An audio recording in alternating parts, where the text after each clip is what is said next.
A beauty, isn't she? So, how did it came to me owning this blue Energica Experia? To understand that, I have to explain a bit where I was coming from. Already with 18, I owned my first bike, a blue Kawasaki KL250. Hell, even my jacket was blue. That was 1985. A few bikes later, in 1989, I bought that Honda CX500 and converted it into a full-fairing touring bike. The color? Blue, obviously. In 1995, there was a short encounter with a Yamaha XJ600 Diversion. A boring bike, but again it was blue.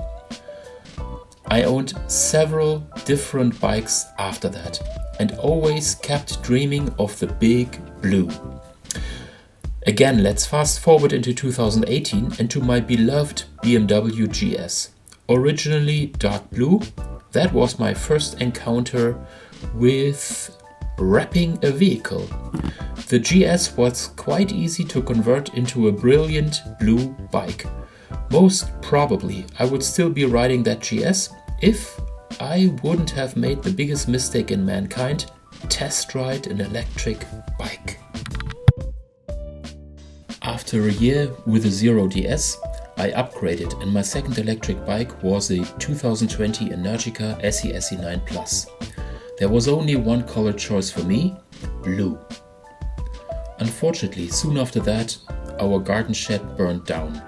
The fire has spread to the SE 9, which burned down, leaving only a few steel parts as a reminder of the fun I had riding it. Luckily, my insurance covered the loss.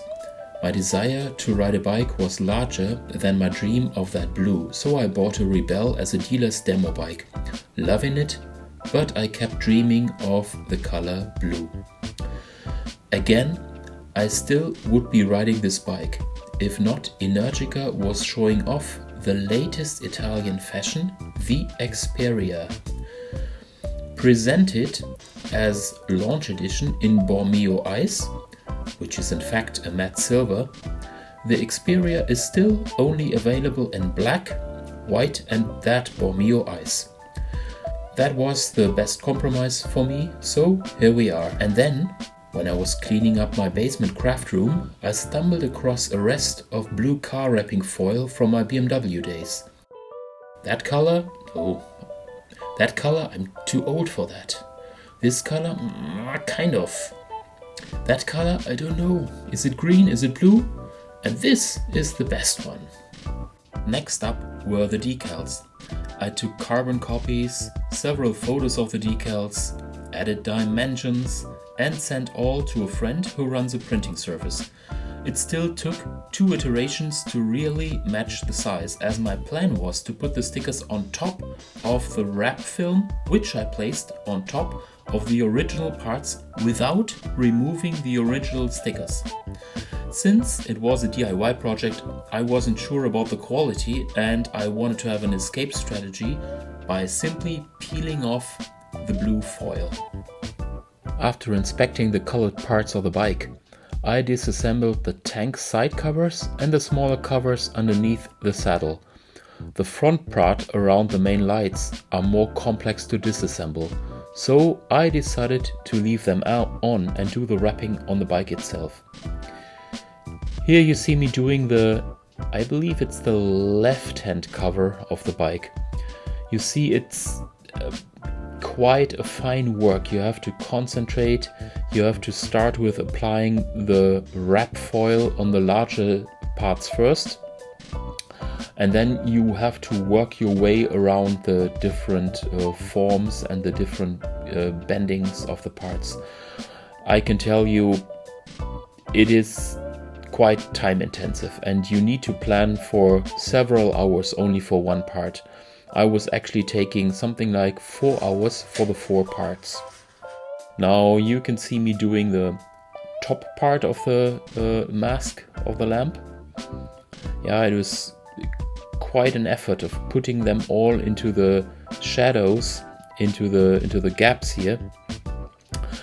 But I would say I think I managed quite okay. It is not perfect, but it's working okay.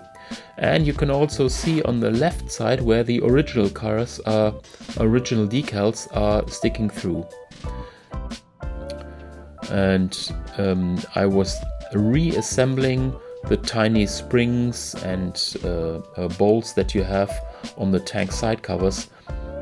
The flap that actually flips open when you open the charge port, and also the other side. Okay, last thing to do is the assembly. I carefully aligned the parts, assembled them again. I really need to emphasize that the fit and finish is rather perfect, and it didn't take big efforts to get the parts realigned. What I found out that on my particular bike, on the right side, the stickers, the original stickers, did not align very well. So when I was redoing the decals, I took more care of that. And you also can see that here on the middle, on the silver part, I applied a transparent foil to make it a little bit more scratch resistance for my jacket. That was easily done, and it is all covered on the sides. And yeah, nice piece of work, a little bit more glossy than the original one, but I like to have it scratch free, and I can remove the foil pretty good. The left side was also possible to assemble it. It took a little bit more effort to really make the snap fits actually snap into the place until I was able to assemble the screws and the bolts. After everything was bolted on, the result was, I would say, I was happy, and the result was rather okay. And after that was finished, the only thing that remained was placing the decals for the tank, the Energica imprint, and also this boomerang, I would call it.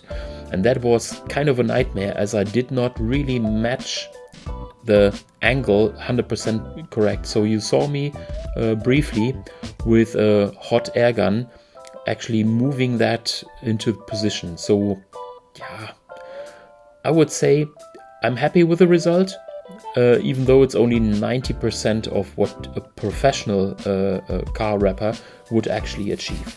So guys, that's it. Hope you enjoyed this video and you feel inspired to go and check out and to do something with your own bike. Take care. Bye bye.